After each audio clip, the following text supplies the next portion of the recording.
और आगे में देखते हैं कि दाऊद का पुत्र सोलोमन के द्वारा टेम्पल को बना दिया। टेम्पल बोलते तो मंदिर को बना दिया। नातान जो ऐसा भविष्य वक्ता आकर दाऊद को बोलते हैं, आप नहीं बनाते हैं, आपका बेटा बनाएगा। तो ऐसा आप तो उनका बेटा सोलोमन ने क्या किया था, एक मंदिर को बना दिया है।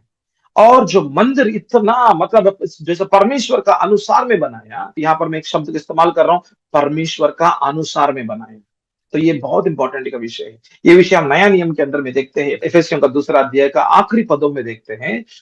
तो कलीसिया के अंदर में एक एक ईंटा को, मतलब एक एक ईंटा प्रभु का वचन की रीति में, प्रभु का वचन का सादृश्य में जब बनते बनते बनते बनते जाएगा, वो एक मंदिर बन जाएगा, जिस मंदिर के अंदर में प्रभु का निवास स्थान होगा।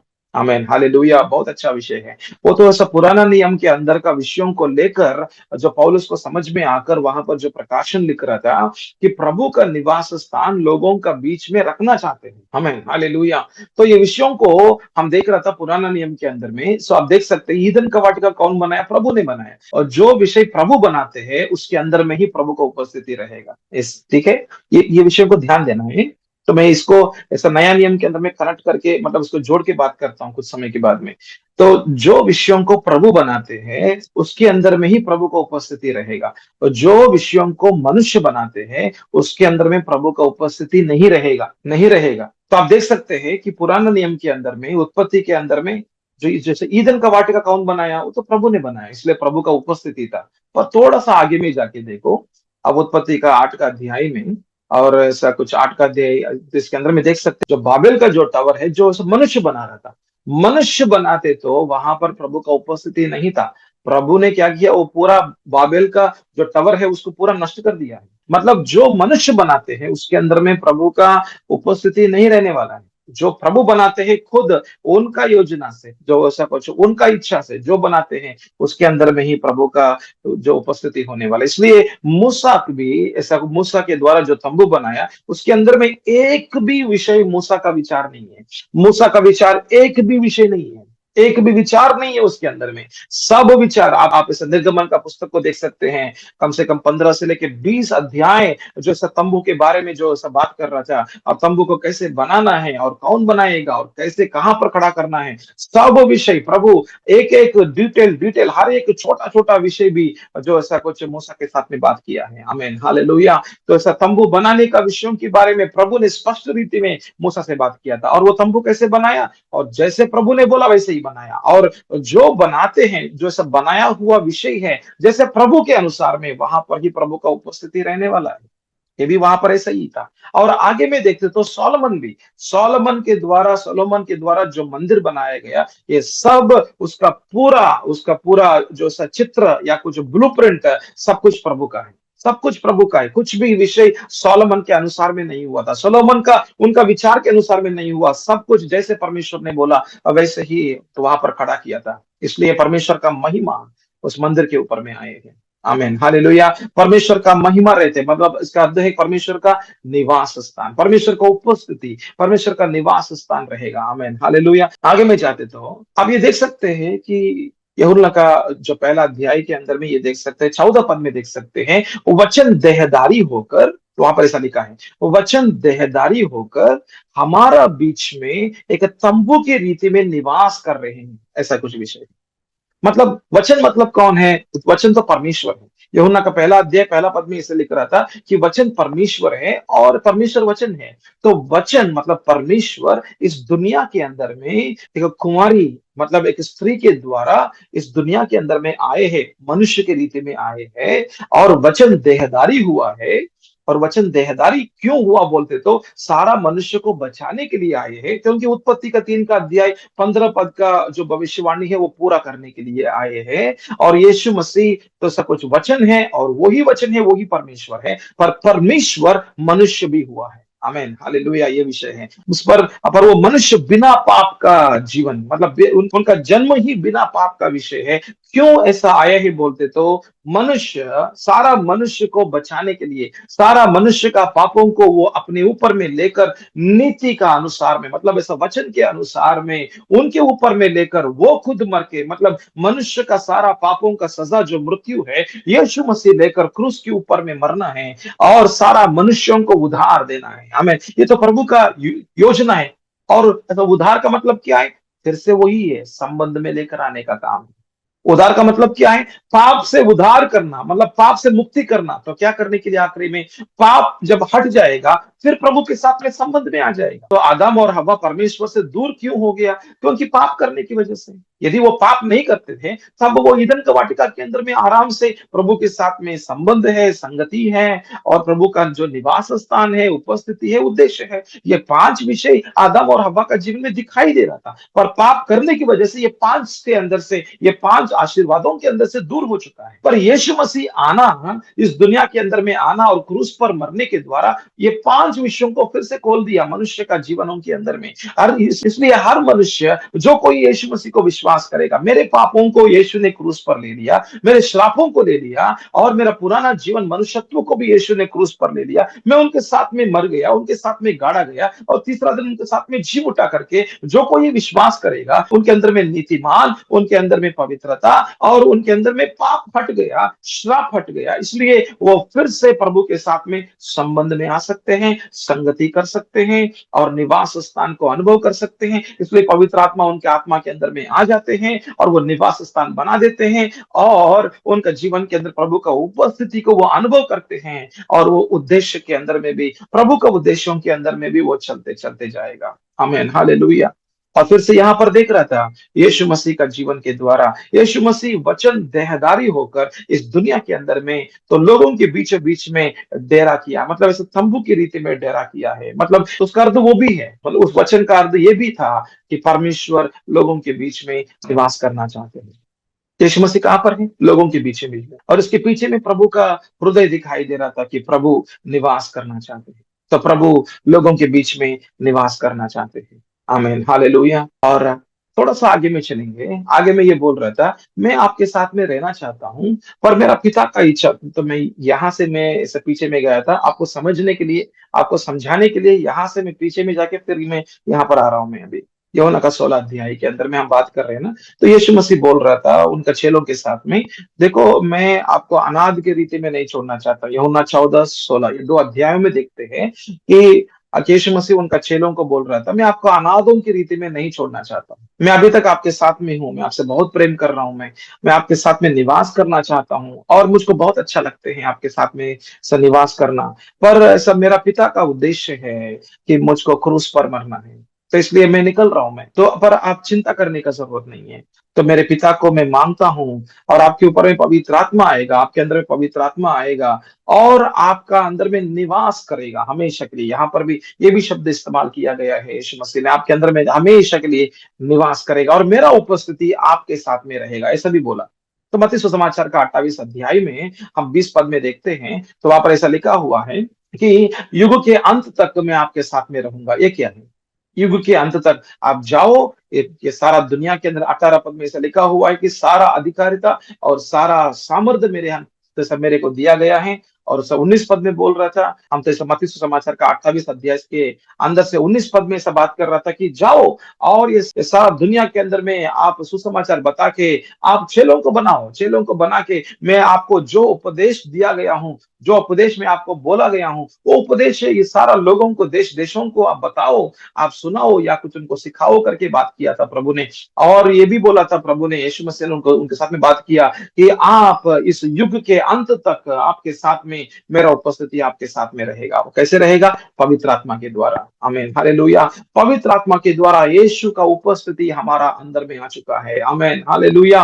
और ये विषय केवल एक व्यक्ति के अंदर में ही नहीं होगा, पर कुछ लोगों के बीच में भी होने वाला है। आमीन, हालेलुया। यीशु मसीह का जो उद्देश्य है, ये केवल एक व्यक्ति के अंदर में ही नहीं होने वाला है। प्रभु का जो उपस्थिति एक लोगों के बीच में भी होने वाला है। आमीन। जैसे इजराइल राज्य के बीच में जो यीशु मसीह का उपस्थित था, जो प्रभु का उपस्थिति था, केवल अब्राहम का ऊपर में ही जो प्रभु का उद्देश्य नहीं था, पर सारा इजराइल राज्य के ऊपर में था। इसलिए याकूब को इजराइल बना दिया प्रभु ने। आपको मालूम है ना, जैसे हम उत्पत्ति के अंदर में याकूब केवल एक व्यक्ति था, पर उनका नाम को बदलाव करके इजराइल बना दिया। मतलब याकूब के ऊपर में ही आशीर्वाद नहीं था, इजराइल के ऊपर में भी आशीर्वाद था। आमीन, हालेलुया। तो केवल केवल चेले बोलते, तो एक एक व्यक्ति के ऊपर में भी आशीर्वाद नहीं है। ये आशीर्वाद आत्मिक इजराइल, आत्मिक इजराइल कौन है? वो तो कलीसिया है।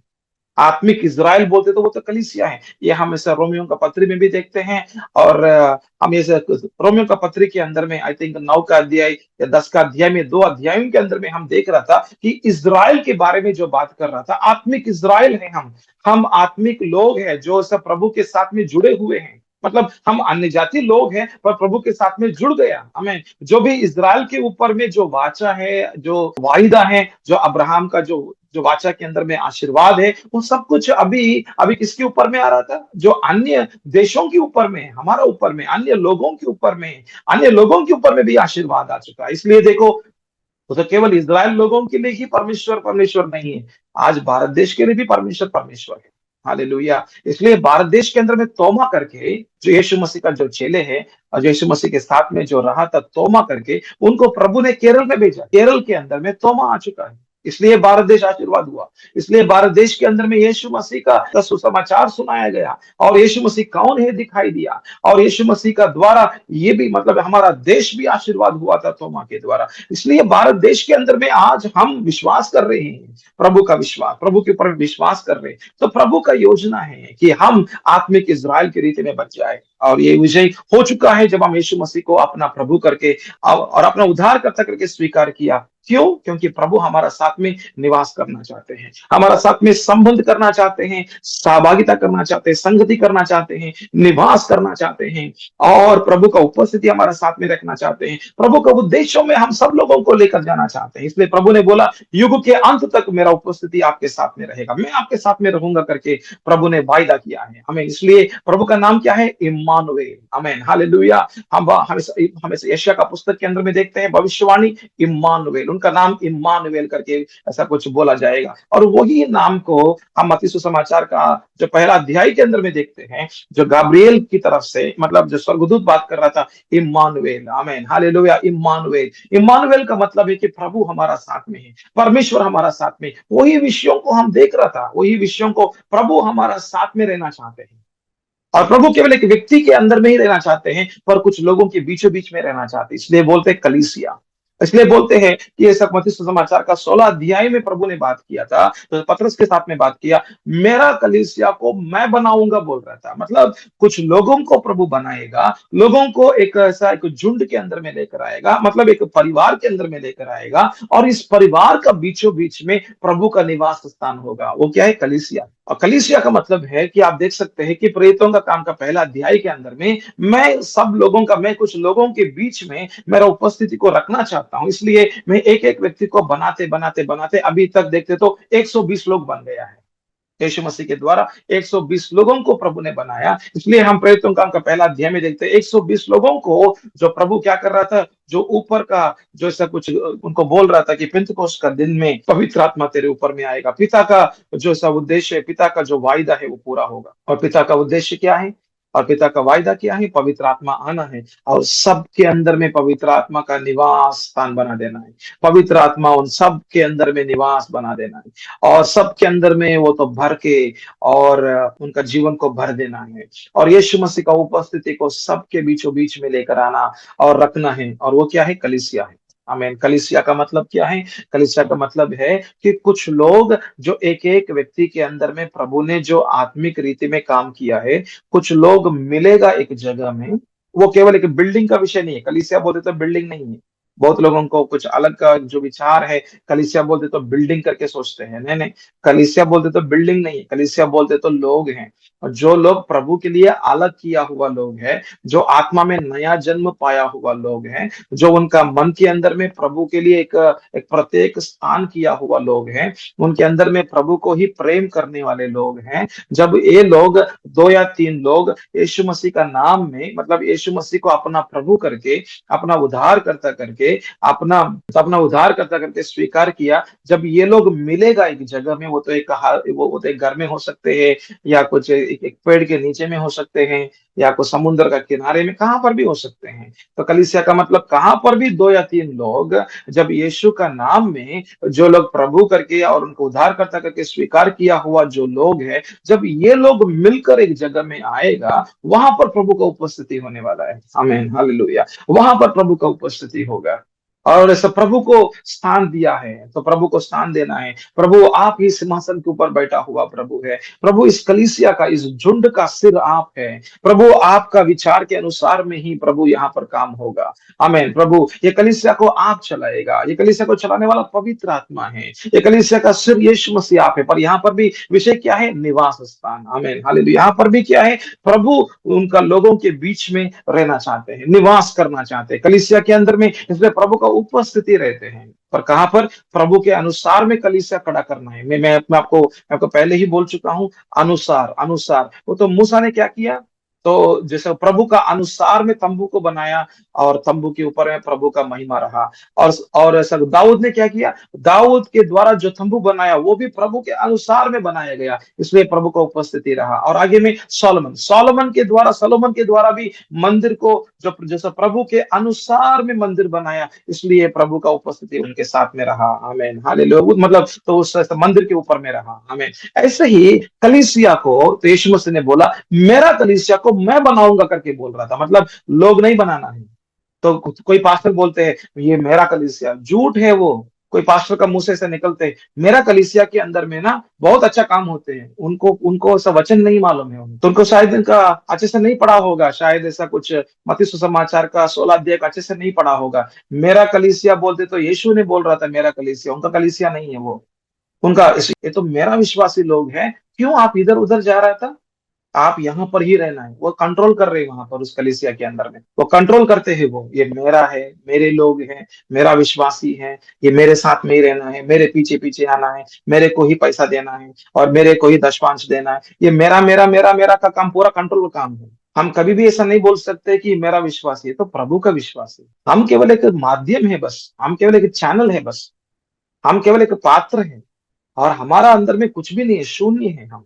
हमारा अंदर में जो कुछ है वो सब कुछ पवित्र आत्मा का है। जो कुछ वचन है वो सब कुछ प्रभु ने दिया है, और हमारा द्वारा प्रभु काम कर रहा था। इसलिए जो ऐसा कुछ पौलुस ने बोला, मैं नहीं जी रहा हूँ, मेरा कुछ भी काम नहीं, मैं नहीं जी रहा हूँ बोलते तो मेरा कुछ भी नहीं है इस दुनिया के अंदर में। हमने गलतियों का पत्री दूसरा अध्याय और 20 का पद में देखते हैं, मैं कुछ भी नहीं हूं, मैं तो ऐसा मर चुका हूं, मेरे अंदर में केवल क्रिस्तु जी रहा था। आमीन, हालेलुया। तो मतलब तो ऐसा कोई निवास स्थान जब प्रभु बन जाते हैं हमारा अंदर में, और कलीसिया प्रभु का निवास स्थान है। और कलीसिया का ऐसा बीचों बीच प्रभु का निवास स्थान दिखाई देगा। पर कलीसिया को क्या किया लोग ने? कलीसिया को इतना भ्रष्ट कर दिया। कलीसिया के अंदर में पॉलिटिक्स को लेकर आया, कलीसिया के अंदर में पैसा को लेकर आया, कलीसिया के अंदर को दुनिया को लेकर आया, कलीसिया के अंदर में नाम कमाने के लिए विषय हो गया। और पुलपिट ऐसा जगह हो गया कि नाम कमाने के लिए, उनका नाम को बढ़ाने के लिए, उनको पैसा मिलने के लिए, और इतना एक भ्रष्ट कर दिया कलीसिया को अंदर। कलीसिया प्रभु का है, पर उसके अंदर में इतना एक अपवित्रता को लेकर आया, और इतना दुनिया को लेकर आया, अपना घमंड को लेकर आया। इसलिए कलीसिया के अंदर इतना झगड़ा है लोगों के बीच में।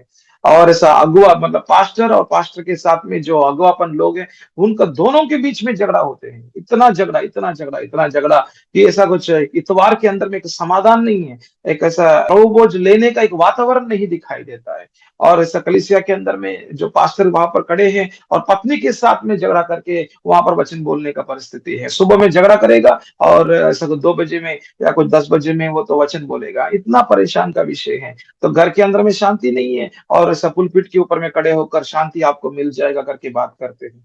तो वो कैसे होते हैं? आपका घर के अंदर में ही शांति नहीं होकर कलीसिया का लोगों को कैसे शांति मिल सकते हैं? तो परिस्थिति देखते तो बहुत ऐसा कुछ जो ऐसा भ्रष्ट की रीति में, एक नष्ट की रीति में कर रहा था कलीसिया के अंदर में। पर फिर भी कलीसिया को प्रभु क्या करते हैं? कलीसिया को प्रभु शुद्ध करेगा, करेगा। आमीन। उनका कलीसिया को लेकर जाएगा यीशु मसीह।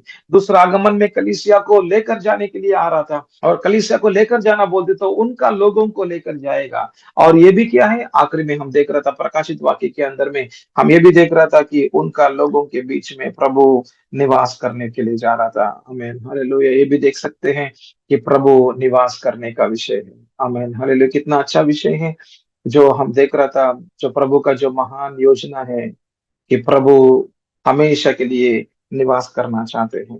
तो प्रभु उनका लोगों के बीच में वो तो निवास करना चाहते हैं। आमीन, हालेलुया। तो बाइबल के अंदर में हम ऐसा शुरुआत के अंदर से लेके हम आखिरी पुस्तक प्रकाशित वाक्य हैं, उसके अंदर से भी हम ये भी हम देख सकते हैं कि प्रभु उन लोगों के बीच में निवास करना चाहते हैं। आमीन, हालेलुया। तो प्रभु का जो हृदय है, आप देख सकते हैं, प्रभु का हृदय देखो, कि प्रभु का आशा को देखो। आमीन, हालेलुया। तो प्रभु का उद्देश्य को देखो, कि प्रभु आपका बीचों बीच में रहना चाहते हैं। आमीन, हालेलुया। तो इस रीति में आप यदि प्रभु का वचनों को आप पढ़ेगा, प्रभु का वचनों को आप पढ़ेगा, तो आपको अच्छे से और अच्छे से समझ में आ सकते हैं प्रभु का विषयों के बारे में। यस, आमीन, हालेलुया। प्रकाशित वाक्य 21वां अध्याय 3 का पद को पढ़ रहा हूं मैं। और इसके ऊपर में हम देख सकते हैं कि आप पहला पद को भी पढ़ सकते हैं। पहला पद, 21 का अध्याय का पहला पद देखना। वहां पर नई आकाश और नई पृथ्वी होगा। आप देख सकते हैं, नई आकाश होगा, नया स्वर्ग होगा, नया पृथ्वी होगा, और लोग होगा जो प्रभु को विश्वास किया हुआ लोग, और कितना भी तो इस दुनिया के अंदर में परेशान होते तो भी प्रभु को ना छोड़ने वाले लोग रहेगा। और तो प्रभु के साथ में संबंध किया हुआ लोग, संबंध में आया हुआ लोग, और साथ में संगति करने वाले लोग, और प्रभु के साथ में संबंध में, संगति में, और ऐसा कुछ उनका जीवन, उनका परिवार निवास स्थान बना दिया प्रभु का। प्रभु का वचनों के अनुसार में चलने वाले लोग हैं, जिनका जीवन पहाड़ के ऊपर में जो खड़ा किया हुआ एक घर की रीति में, समान की रीति में रहेगा। और उस घर के अंदर में परमेश्वर का उपस्थिति रहते हैं, और परमेश्वर का निवास स्थान रहते हैं। और उद्देश्य में, परमेश्वर का उद्देश्य में, राज्य के अंदर में उद्देश्य भी रहते हैं संबंध में।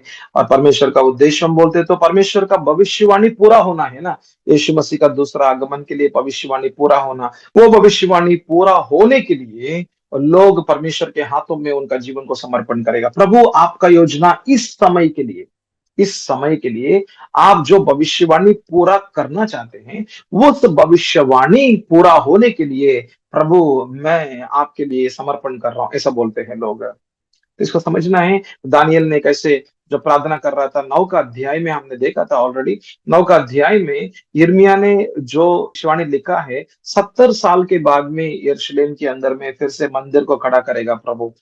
तो वो भविष्यवाणी पूरा होने के लिए दानियल तो क्या कर रहा था, प्रार्थना कर रहा था।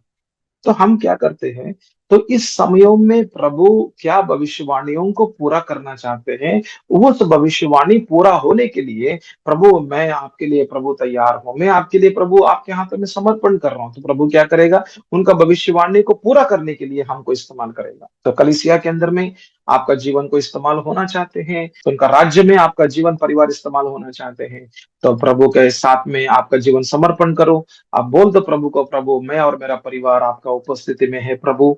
हम आपका पूरा प्रभु आत्मा प्राण शरीर आपके हाथों में दे दिया। प्रभु आप हमारे अंदर में निवास करो, आप हमारा घर में निवास करो प्रभु।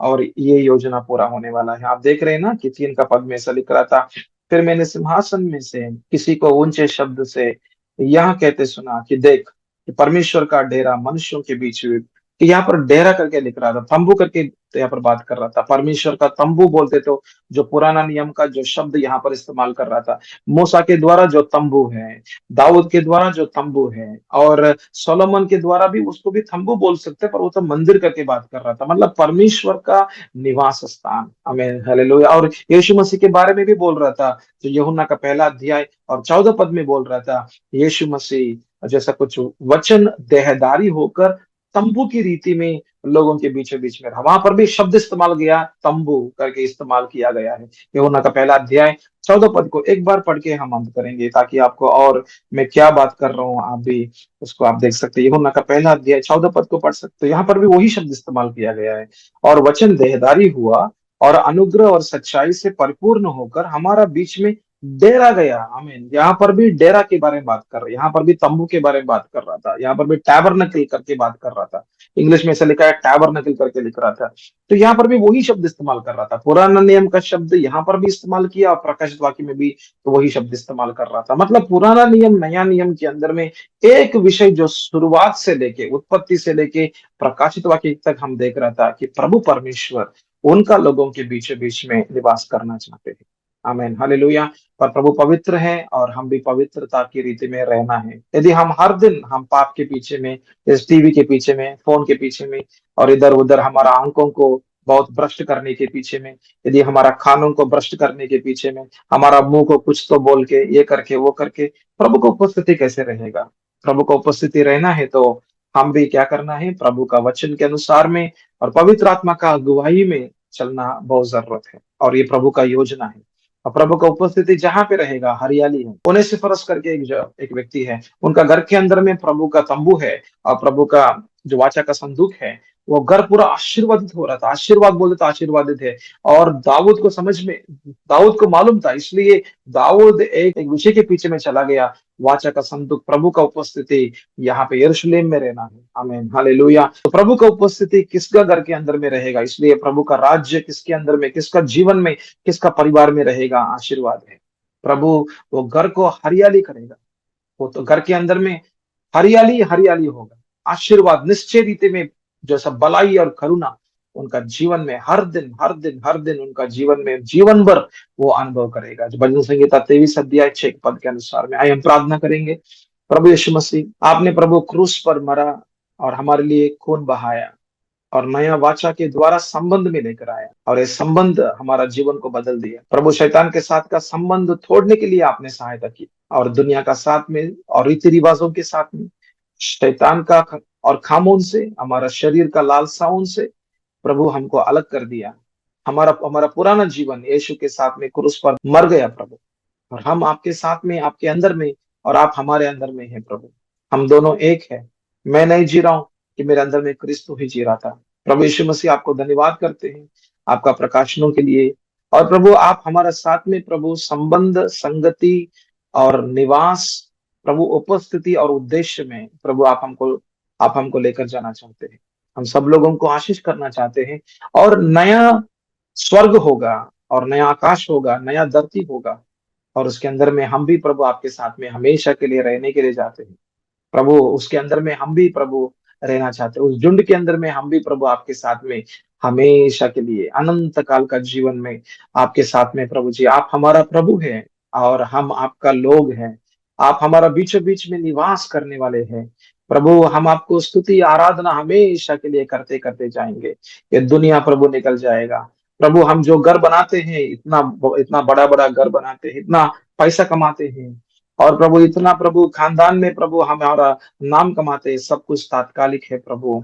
हालेलुया राजा। प्रभु एक दिन प्रभु ये पूरा धरती नष्ट हो जाएगा प्रभु। जो घर हम बनाते हैं प्रभु, इतना इतना करोड़ रुपया से ये घर प्रभु जी एक दिन नष्ट हो जाएगा प्रभु। पर जो घर आप हमारे लिए बनाया प्रभु, आप हमारे लिए प्रभु यूहन्ना का 14 अध्याय में, और प्रभु जो आपका प्रभु को वहां परमेश्वर यूहन्ना का पुस्तक में आपने हमसे बात किया प्रभु जी। आप हमारे लिए प्रभु बड़ा बड़ा बड़ा प्रभु घर को आप बनाने के लिए गया था, और प्रभु हमको लेकर जाने के लिए आएगा करके आपने बोला प्रभु। प्रभु हमारा अपना घर हमेशा के लिए घर स्वर्ग है प्रभु। आमीन, हालेलुया।